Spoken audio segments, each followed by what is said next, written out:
오늘 같이 살펴볼 본문 말씀은 사도행전 3장 16절 말씀입니다. 오늘은 3장 16절 시리즈 이어서 진행하면서 사도행전 3장 16절 말씀 같이 살펴보도록 하겠습니다. 사도행전 3장 16절 다 찾으셨으면 같이 읽어보도록 하겠습니다. 그분의 이름을 믿는 믿음을 통해 그분의 이름이 너희가 보고하는 이 사람을 강건하게 하였으니 참으로 그분으로 말미암은 믿음이 너희 모두 앞에서 그를 이같이 완전히 낫게 하였느니라. 작년에 저는 믿음으로 주님을 바라보라 그리고 성전 앞에서 벌어진 기적과 새 사람이라는 제목으로 사도행전 3장 말씀들을 같이 살펴본 적이 있습니다. 사도행전 3장에서는 어머니 태에서부터 걷지 못했던 어떤 사람이 걷게 되는 기적의 사건이 나와 있습니다.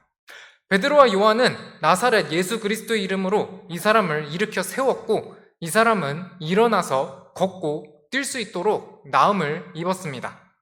그리고 나서 이스라엘 백성들이 이 사건으로 인해서 놀랐을 때 베드로가 솔로몬의 주랑에서 설교를 하면서 말한 내용 중에 일부분이 바로 오늘 같이 읽은 사도행전 3장 16절 말씀입니다.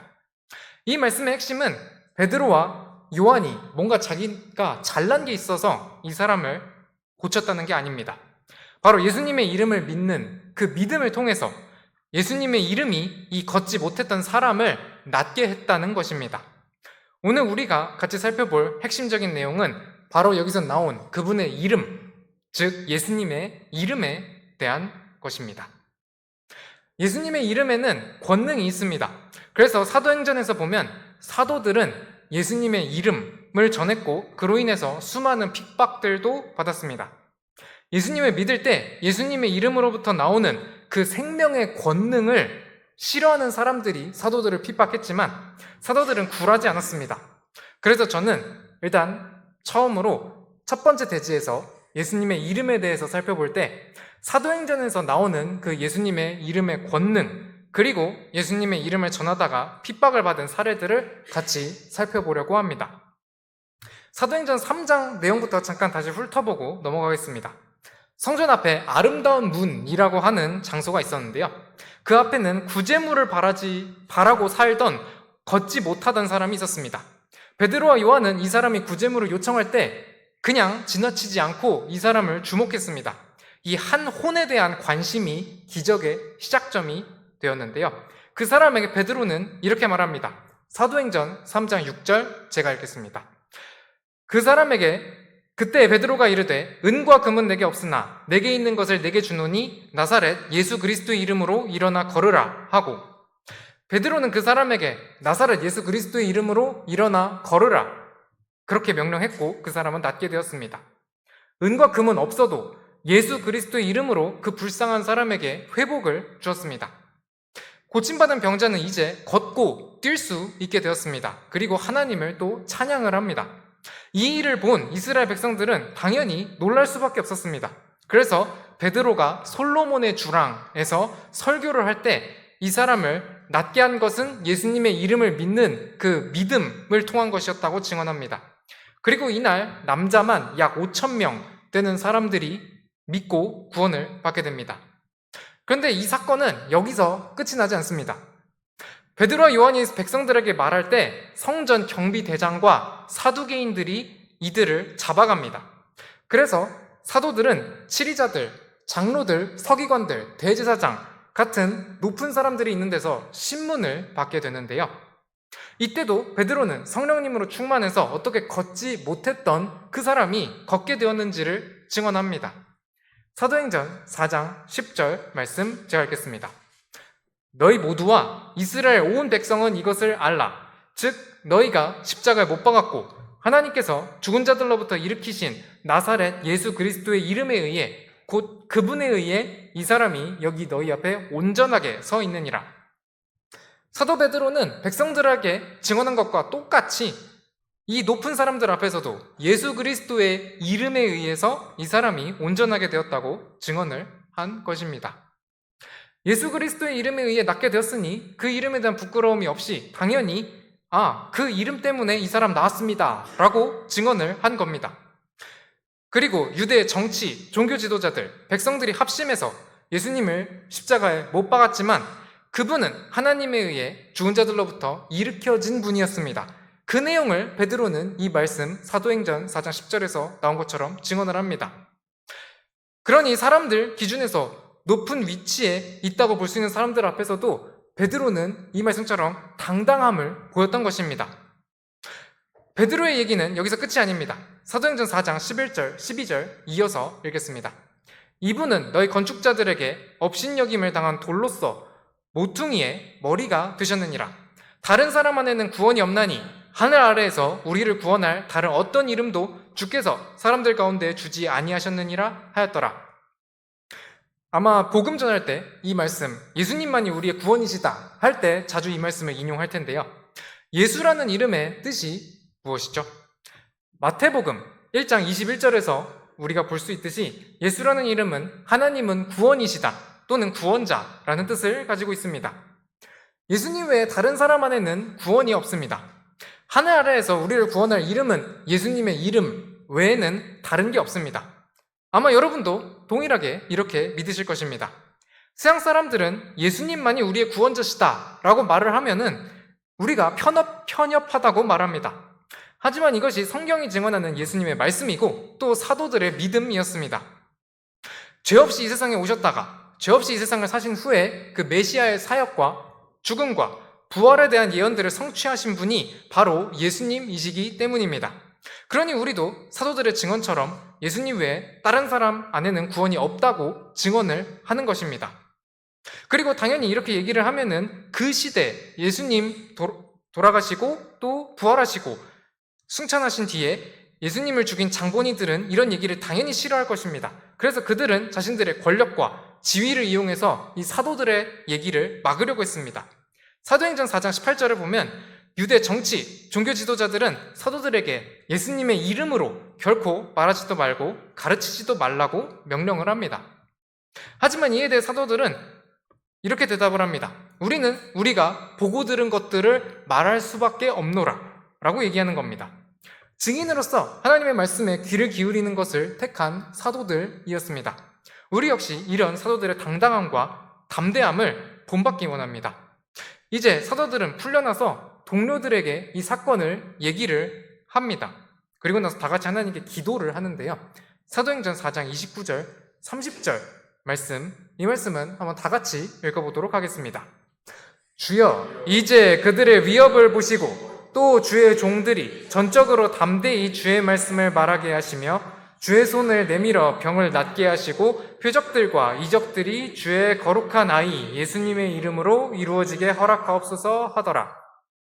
사도들은 풀려나서 의기소침해진 게 아닙니다. 오히려 하나님께 이런 기도를 하는 겁니다. 주의 종들이 전적으로 담대하게 주의 말씀을 말하게 해달라는 겁니다.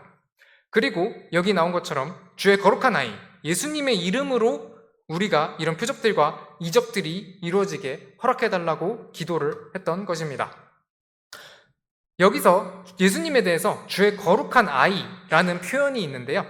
이것은 예수님께서 육신을 입고 사람으로 태어나신 하나님으로서의 모습을 나타낸 것으로 볼 수 있습니다. 갈라디아서 4장 28절 말씀 보면은 형제들아 이제 우리는 이삭과 같이 약속의 아이들이니라 라고 갈라디아서 4장 28절에 나오는 말씀이 있습니다. 이 말씀처럼 성경에서 나오는 아이들이라는 용어가 꼭 나이 어린 사람만을 뜻하는 것은 아닙니다. 그리고 아버지와 아들로서의 그런 관계성을 보여줄 때 아이들이란 표현을 쓰는 경우들이 있습니다. 그래서 이 말씀의 경우에서도 보면 이 주의 거룩한 아이라는 표현이 예수님께서 사람으로 나타나신 그 아들 하나님으로서 아버지 하나님과의 관계를 드러낸 표현으로 볼 수 있겠습니다. 아무튼 이 말씀에서 보면은 그 예수님의 이름으로 이 표적들과 기적들이 이루어지기를 사도들은 기도를 했던 것입니다. 이렇게 사도들이 함께 모여서 기도를 한 후에 어떤 일이 생겼을까요? 사도행전 5장으로 이제 넘어가서 보면은 사도들이 표적들과 이적들을 행합니다. 그런데 사도들에 대한 위협은 여전히 없어지지 않고 계속 이어집니다. 하나님께서는 고난을 없애시는 분이 아니라 고난 속에서도 담대함을 주시는 분이시기 때문인데요. 제사장들 앞에서 사도들은 다시 한번 또 잡혀갑니다. 그리고 또 다시 한번 풀려나는데요. 그 다음에 반응이 사도행전 5장 41절 말씀입니다. 이 말씀은 제가 읽어보도록 하겠습니다. 그들은 자기들이 그분의 이름을 위해 수치당하는 일에 합당한 자로 여겨진 것을 기뻐하면서 공회 앞을 떠나 날마다 성전과 각 집에서 예수 그리스도를 가르치고 선포하는 것을 그치지 아니하더라. 사도들은 요즘 시대의 표현대로 하면은 강철 멘탈을 지녔다고 할 수 있겠습니다. 이들은 예수님의 이름을 선포하다가 핍박을 받았지만 오히려 그분의 이름을 위해서 수치당하는 것을 기쁘게 여겼던 것입니다. 그리고 예수 그리스도를 가르치고 선포하는 것을 멈추지 않았습니다. 사람들에게 순종하기보다 오히려 하나님께 순종해야 함을 사도들은 잘 알고 있었고 또 성령님으로 충만해서 그 증인으로서의 사역을 신실하게 감당하기 위해서였습니다. 이런 태도는 나중에 사도 바울을 통해서도 볼 수 있습니다. 사도행전 21장 13절입니다. 제가 읽어보겠습니다. 그때 바울이 응답하되 너희가 무슨 뜻으로 슬피 울어 내 마음을 상하게 하느냐? 나는 주 예수님의 이름을 위해 예루살렘에서 결박되는 것뿐만 아니라 죽는 것도 각오하고 있노라 하니 주 예수님의 이름을 위해 감옥에 가는 것뿐만 아니라 죽는 것도 각오했던 것이 사도들의 공통된 자세였습니다. 어떻게 해서 사도들은 이렇게 담대하게 예수님의 이름을 전할 수 있었던 것일까요? 그것은 예수님의 이름에 권능이 있음을 체험했기 때문입니다. 그리고 이들은 예수 그리스도에 대한 그 온전한 믿음에 의해서 예수님의 이름이 표적들과 이적들을 일으키고 또 사람들을 구원한다는 것을 알았기 때문입니다. 사도행전 10장 43절 이 말씀 같이 읽어보도록 하겠습니다. 모든 대언자들도 그분에 대해 증언하기를 누구든지 그분을 믿는 자는 그분의 이름을 통해 죄들의 사면을 받으리라 하느니라 하니라. 누구든지 예수님을 믿는 자는 그분의 이름을 통해 죄들의 사면을 받습니다.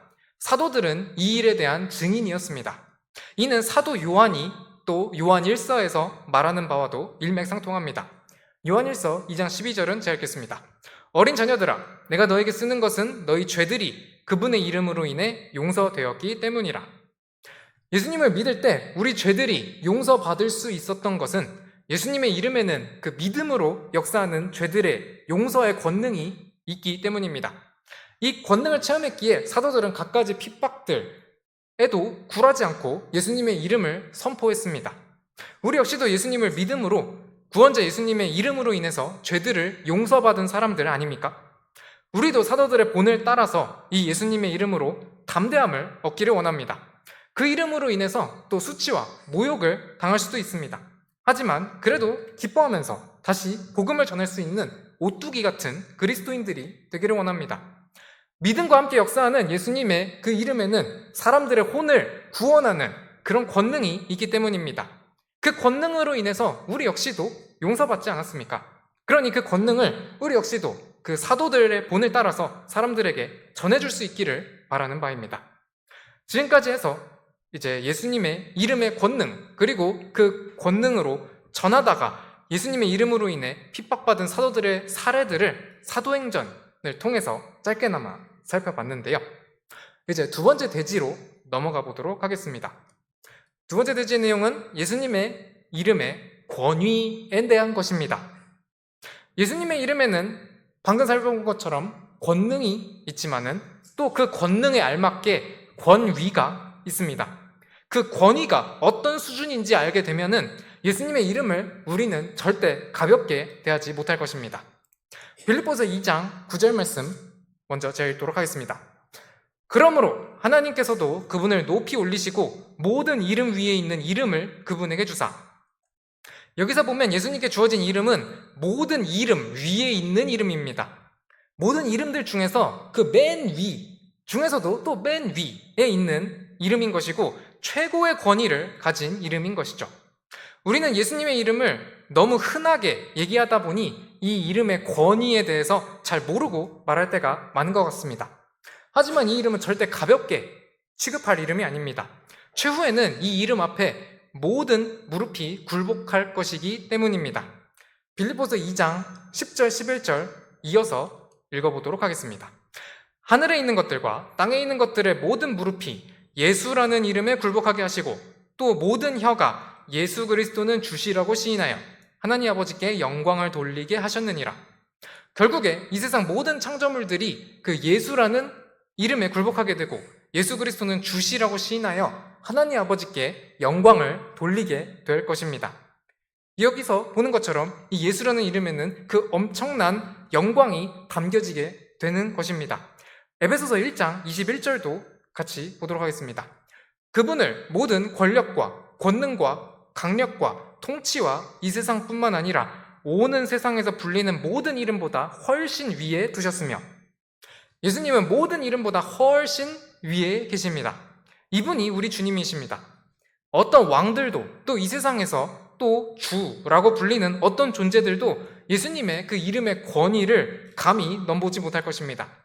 최후에 예수님께서는 이 세상에 재림을 하실 때 왕들의 왕, 주들의 주라는 영광스러운 이름을 가지고 오실 것입니다. 요한계시록 19장 16절 말씀, 이 말씀은 또 다 같이 한번 읽어보시겠습니다. 그분께서는 자신의 옷과 넓적다리에 왕들의 왕, 주들의 주라고 기록된 한 이름을 가지고 계시느니라. 여기서 나오는 왕들의 왕, 주들의 주라는 표현처럼 예수님께 붙여진 칭호에 대해서는 성경에 100가지가 넘게 다양한 종류들이 나옵니다. 이것들에 대해서도 나중에 또 언급하거나 같이 살펴보게 되면 좋겠습니다. 아무튼 예수님의 이름은 영광받고 높임받아야 할 그 존귀의 이름인데 현대 예수님의 이름이 사용되는 것들을 보면 안 좋게 사용되는 경우들이 많습니다. 예수님의 이름은 현대 영미권의 그 불신자들에게 너무 쉽게 오남용이 되고 있습니다. 또한 우리나라에서도 불신자들에게 너무 쉽게 경멸받는 이름이 된 것처럼 느껴져서 아쉽긴 합니다. 하지만 방금까지 해서 예수님의 이름의 권위에 대해서 짧게나마 살펴봤듯이 예수님의 이름은 모든 이름 위에 있는 이름이고 그 이름이 모든 창조물들에게 높임받게 될 날이 올 것입니다. 방금 얘기한 그 불신자들 역시도 그 예수님의 이름에 대해서 그 이름 앞에 굴복하고 무릎 꿇고 예수님은 주시라고 말할 그 날이 올 것입니다. 그런 예수님을 이 땅에 살 동안 주로 인정하지 않는 사람은 그 예수님의 이름 앞에 나중에 억지로 굴복을 하게 될 것이니 그 전에 우리는 복음을 전해서 그 사람들이 예수님의 이름 앞에 기꺼이 자기 죄들을 내려놓고 자기 죄들을 회개하고 예수님 앞에 나와 구원받기를 원하는 바입니다. 그리고 또 그 내용을 전하는 것이 우리 그리스도인들의 사명일 것입니다.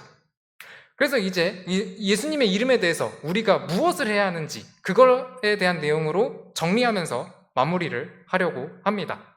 우리는 과연 예수님의 이름으로 무엇을 해야 할까요? 예수님의 이름은 당연히 마법 주문처럼 뭔가 주술적으로 사용하는 이름이 아닙니다.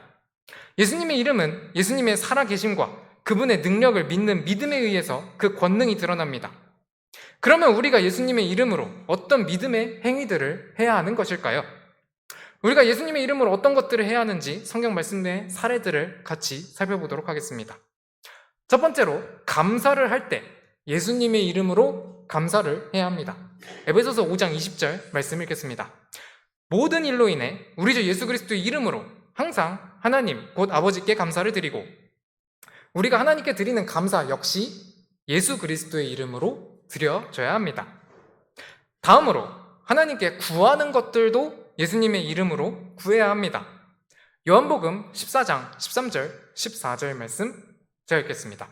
너희가 내 이름으로 무엇을 구하든지 내가 그것을 행하리니 이것은 아버지께서 아들 안에서 영광을 받으시게 하려 함이라. 너희가 내 이름으로 무엇이든지 구하면 내가 그것을 행하리라. 우리가 기도할 때 꼭 끝에 뭘 붙이죠? 예수님의 이름으로 기도했습니다. 아멘 하죠. 우리가 예수님의 이름으로 기도하는 데는 크게 두 가지 이유가 있습니다. 첫째로는 예수님이라는 분을 우리가 신뢰하기 때문에 그분의 능력을 믿기 때문에 우리가 그분의 이름으로 기도를 하는 것입니다. 우리가 예수님께서 우리의 간구를 들어주실 수 있는 분, 그런 능력이 있는 분이란 것을 못 믿으면은 당연히 우리가 예수님의 이름으로 기도를 할 수 없을 것입니다. 그리고 두 번째 이유는 예수님을 통해서 아버지 하나님께서 영광을 받으시게 하기 위함입니다. 우리 인생의 목적 자체가 하나님께 기쁨을 드리고 또 하나님의 영광을 위한 것인 것만큼 우리의 간구 역시 하나님을 위한 것이어야 합니다. 예수님의 이름으로 구하면 예수님께서 행하시고 그 영광은 아버지께도 돌아가게 됩니다. 그러니 우리는 간구할 때 예수님의 이름으로 행해야 합니다. 다음으로 세 번째는 예수님의 이름으로 간구하는 목적, 방금 얘기한 내용과 이어지는 내용인데요. 우리는 예수님의 이름으로 주님께 영광을 돌려야 합니다. 데살로니가 후서 1장 12절 말씀, 이 말씀 같이 한번 읽도록 하겠습니다. 이것은 우리 하나님과 주 예수 그리스도의 은혜에 따라 우리 주 예수 그리스도의 이름이 너희 안에서 영광을 받으시고 너희가 그분 안에서 영광을 받게 하려 함이라. 우리 주 예수 그리스도의 이름은 모든 이름 위에 있는 이름인 만큼 높임받기에 합당한 이름입니다. 그러니 우리는 예수님의 그 이름으로 주님께 영광을 돌리는 것이 우리의 마땅한 할 일이겠습니다. 그리고 대표적으로 우리가 주님께 영광을 돌릴 수 있는 방법은 복음을 전하는 것입니다. 누가복음 24장 47절 읽겠습니다. 또 회개와 죄들의 사면이 그의 이름으로 예루살렘에서 시작하여 모든 민족들 가운데 선포되어야 하리니. 복음은 당연히 예수님의 이름으로 선포가 됩니다. 회개와 죄들의 사면이 그의 이름, 즉 그리스도의 이름으로 모든 민족들 가운데서 선포되어야 한다는 것이 예수님이 부활하신 후에 제자들에게 주신 명령이었습니다. 우리 역시도 이 명령에 따라야 할 것입니다. 그런데 복음을 전하려는 명령을 또 따르다 보면 사도들처럼 핍박받고 모욕받고 또 관계가 불편해지고 그런 경우들도 생깁니다. 이때 우리는 어떻게 해야 할까요? 베드로전서 4장 14절 말씀 제가 읽겠습니다. 너희가 그리스도의 이름으로 인해 모욕을 당하면 행복하니 이는 영광의 영, 곧 하나님의 영께서 너희 위에 머물러 계시기 때문이라. 그들 편에서는 그분께서 비방을 받으시나 너희 편에서는 영광을 받으시느니라. 여기서 나오는 것처럼 우리가 예수님의 이름으로 인해서 모욕을 당하면 기뻐해야 합니다. 실제로는 이게 정말 쉽지 않다는 것을 잘 압니다. 하지만 우리가 이런 상황에서도 우리가 기뻐하면서 또 흔들리지 않을 수 있음은 하나님께서 우리가 잘 행하는 가운데 핍박받는 것에 대해서는 오히려 하나님께 영광이 된다고 하시기 때문입니다. 꼭 사람들이 하나님은 위대하십니다. 아니면 하나님께로 저 이제 회개하고 돌아갑니다. 라고 말해야만 하나님께서 영광 받으시는 것이 아닙니다. 그렇게 되면 복음을 전했다가 핍박받는 경우들은 모두 하나님의 영광을 가리우는 경우들이 될 것입니다. 예를 들어서 인도에 선교하거나 중국에 선교하다 보면은 왜 이렇게 회개하는 사람이 없습니까? 라고 선교사들이 하나님께 기도하는 경우들도 보게 됩니다. 그런 경우는 하나님께 영광을 가리우는 경우인가요? 아닙니다. 이 말씀 보는 것처럼 하나님께서는 우리가 바르게 복음을 전했을 때 비방받는 것에 대해서 영광을 받으십니다. 어쩌면 이것이 하나님의 생각과 또 인간의 생각이 다른 점 중 하나일 것이고 그 하나님의 위대하심 그리고 그 넓으신 마음이 드러나는 부분일 것입니다. 사도들이 예수님의 이름으로 인해 핍박을 받아도 오히려 하나님께 담대함을 구했듯이 우리 역시도 고난을 기뻐하면서 담대함을 구하도록 해야 하겠습니다. 다음으로 우리는 예수님의 이름으로 모여야 됩니다. 예수님의 이름으로 모인 곳에 예수님께서도 함께 하시기 때문입니다. 마태복음 18장 20절 제가 읽겠습니다. 두세 사람이 내 이름으로 함께 모인 곳 거기에 나도 그들의 한가운데 있느니라 하시니라. 예수님의 이름으로 우리가 모이고 교제한다는 의식이 우리 가운데 있을 때 교제 내용과 방향이 하나님 앞에 바르게 될 수 있습니다.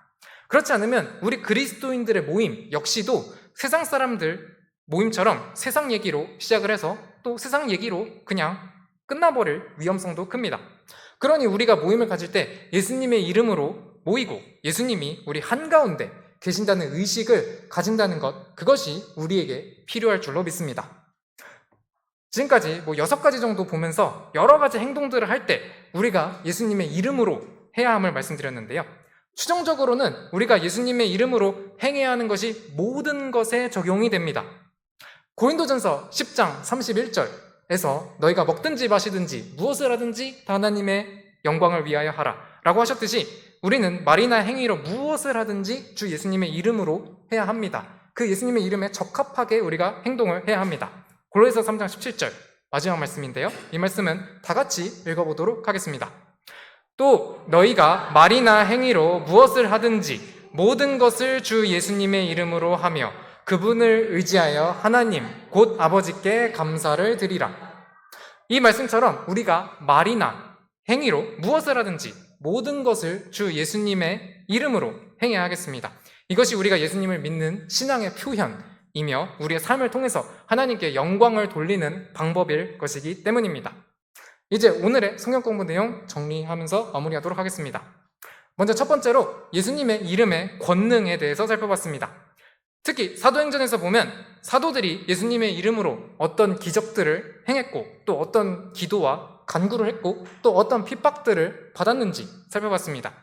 예수님을 믿는 것을 통해서 예수님의 이름의 권능이 병의 고침 같은 기적들로 나타나기도 했고 또 하루에 남자만 5,000명이 구원받았듯이 혼의 구원으로 나타나기도 했습니다. 사도들이 예수님의 이름으로 인해 핍박받는 것들도 감수하고 심지어 죽음까지도 각오했던 것은 그 예수님의 이름의 권능을 증거하는 것이 당연했기 때문입니다. 이런 사도들의 사례는 우리에게도 결단을 촉구하는 도전이 되고 있습니다. 다음으로 예수님의 이름의 권위에 대해서 살펴봤습니다.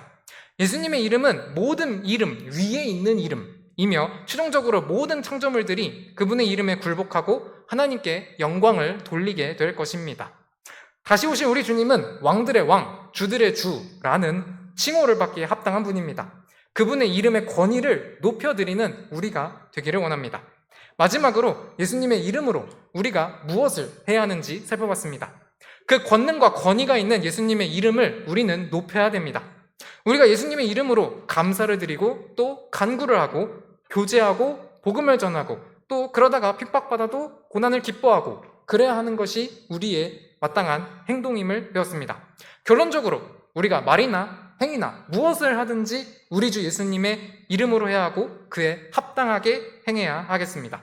그분의 이름에 영광을 돌리는 것, 그것이 우리가 해야 할 일이기 때문입니다. 새로운 한 주에 또 영광스럽고 존귀한 그 예수님의 이름을 높이며 살아가는 우리가 되기를 소망합니다. 이상으로 금일의 오전 성경 공부 시간 마치도록 하겠습니다. 각자 기도하시고 오전 예배 시간 또 준비하도록 하겠습니다. 감사합니다.